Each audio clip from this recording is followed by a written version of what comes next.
Okay. So last time we talked about some uh, introductory topics, basically how to use the editor and how to do a little Hello World program enclosure. I want to tie up some loose ends from last time where maybe you might have got stuck or you might need some help. So um, one thing is if what happens if a syntax error occurs. So let's say I just type some garbage here. So I've got this thing open twice. I don't want that. Um, that's yes, and I send this to the REPL, for example. Then you can see here it's telling me there's a syntax error, and it's unable to resolve this symbol. And what's more useful is actually here in the editor, it's actually giving me the same message, but actually indicating the line on which the error occurred. Um, so yeah, I can hover over this and see that it doesn't understand this. Um, what might happen if you're not used to closure is that you forget the brackets and type something like that. You know, um, for example, uh, in Java you might do it like this, and obviously that's not going to work in closure, and you'll get a yeah strange error about there's something wrong with this line. So let's get rid of that now. So that's what the syntax errors look like. And of course, the same thing happens if you evaluate the whole file rather than just a line, because that's also not going to work. That's strange. Wait, try again.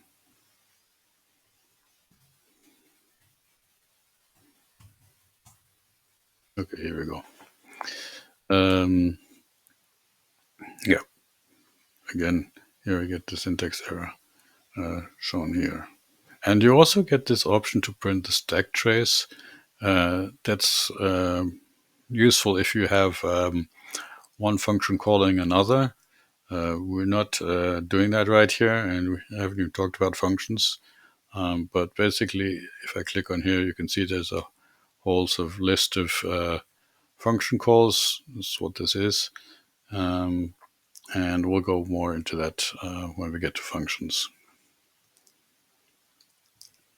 So let's just remove the syntax error here, save the file, Control C, Enter, evaluating the file. There we go, now it works. The other thing that's also interesting is access to the documentation for the various functions that Clojure provides. And as you remember, I told you that after the opening bracket here, the first thing has to be a function for this to be a valid Clojure expression. And you can see if I hover over this function, the Calver extension is actually providing me some documentation. It's sometimes rather terse, but it does say here I need at least the name of the namespace and some optional parameters. And what's really useful is these Clojure Docs examples. There's a reference to the website of Clojure Docs. And yes, you can see there's all sorts of things you can do with a namespace. Examples here. So that's really quite nifty. Same thing, of course, for println. And I think there's even a kind of cross-reference to other similar commands at the bottom of this pop-up here. So you can do something similar in the REPL. Let's say maybe you're using a different IDE that didn't have that kind of support. So this box thing we saw, this is kind of the terse description of the command. That's also available here. So Clojure REPL here is the namespace. And there's a doc function in there. And let's just look up the println there. Oops. There we go. Yeah. And you can see it's rather brief. And yeah, there's no sort of cross-reference to any other commands and no examples. So, but still, if you're just wondering what kind of parameters this thing might have, there is an indication here. And also it's saying here it's the same as print. So obviously there seems to be a print command. So it tells you what it does, basically. Same as print followed by a new line. But sometimes, of course, you don't know exactly what you're looking for. So let's say you're looking for some kind of commands to do with, let's say, collections. So see what happens here. And you can see here, we're getting, where are we? Find collections. Basically, it goes through all the packages, all the documentation for all the packages, and sees whether this string here, this collections, is in that description or in the title, and we'll give you the output there. So yeah, there's some cider closure spec stuff here. There's also some closure core stuff. So let's see.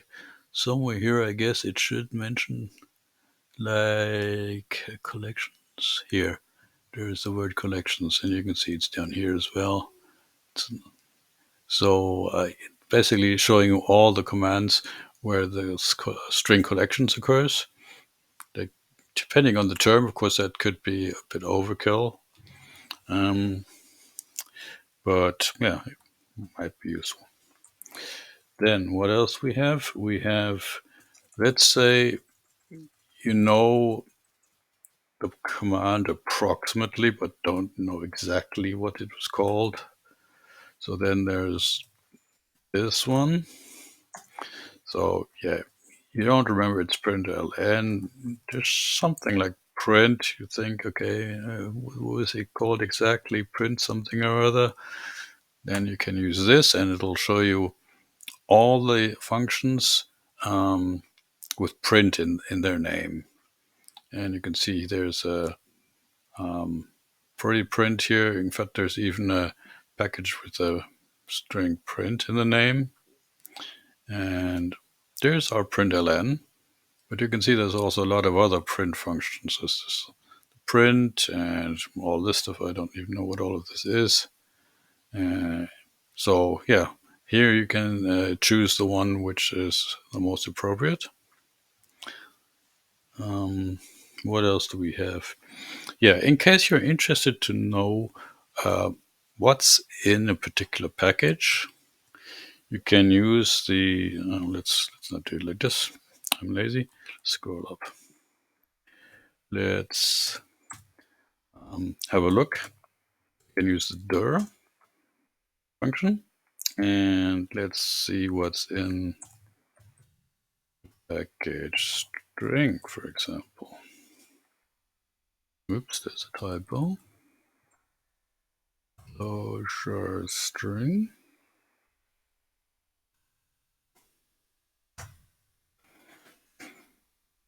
So you can see in this package, these are all the functions, all the public functions, all the ones you can call. And because they're in the string package, presumably have to do something with strings, like splitting the strings, joining strings, converting to lowercase, that kind of stuff. In Clojure, by the way, sometimes you see there's a question mark at the end. So functions which have a question mark at the end like this, they basically return true or false. In other words, they'll evaluate the string, and in this case, return true if it's blank and false if it's not. I would suggest let's check that if I'm correct. So we want to know, oops, hey, keyboard is different to what I usually use. So we want the doc for the closure string blank. That's the one. Okay, so I was wrong. Oh yes, so it returns true if the string is nil, empty, or contains only white space. So you might find this useful just to determine what is the right function for you. And finally, there's one more topic. I've shown you a lot about how to run this stuff in the REPL, which is quite useful, particularly when you can send from the editor the REPL to have it evaluated. But of course, you can also do this outside of your IDE. Obviously, your customers, if you're going to write a program for some customer, they're not going to have an IDE to run the stuff on. So they want sort of to be able to do this on the command line, maybe.